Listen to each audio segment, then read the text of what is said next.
ভেবেছিলাম আর কখনোই ক্যামেরার সামনে আসবো না, আজকে কিছু কথা না বললেই না।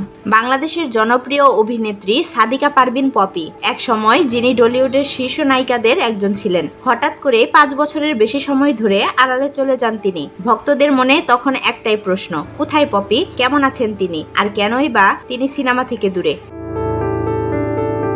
1997 সালে কুলি ছবির মাধ্যমে নায়িকা হিসেবে যাত্রা শুরু করেন পপি। এরপর একে একে লাল দরিয়া, মেঘের কোলে রোদ, মন আমার মন, কি জাদু করিলা এসব ছবিতে দুর্দান্ত অভিনয় করে জয় করে নেন ভক্তদের হৃদয়। 3 বার জাতীয় চলচ্চিত্র পুরস্কার পাওয়া এই নায়িকা একসময় ছিলেন টলিউডের সবচেয়ে ব্যস্ততম তারকা।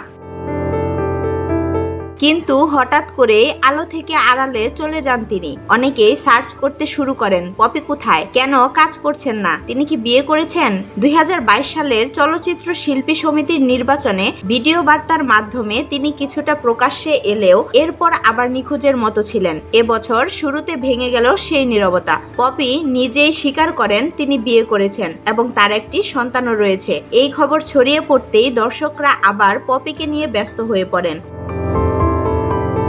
পপির অনুপস্থিতির কারণে ভালোবাসার প্রজাপতি ও কাঠগড়ার শরৎচন্দ্র সহ একাধিক সিনেমা আটকে যায়। এতে নির্মাতারা আর্থিক ক্ষতির মুখে পড়েন। অবশেষে 10 সেপ্টেম্বর নিজের জন্মদিনে দেয়া সাক্ষাৎকারে পপি নীরবতা ভেঙে স্বীকার করেন, আমার কারণে কয়েকটি সিনেমা ঝুলে আছে, আমি আন্তরিকভাবে দুঃখিত, ইচ্ছাকৃত নয়, পরিস্থিতির কারণে কাজগুলো শেষ করতে পারিনি, নির্মাতারা যেন আমাকে ভুল না বুঝেন, মাফ করে দেন।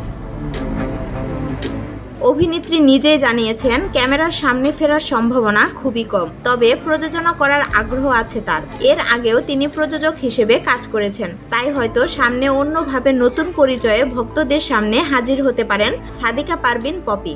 নায়িকা পপি ভক্তদের কাছে তিনি শুধু একজন অভিনেত্রী নন, এক প্রজন্মের স্বপ্ন আর ভালোবাসার নাম।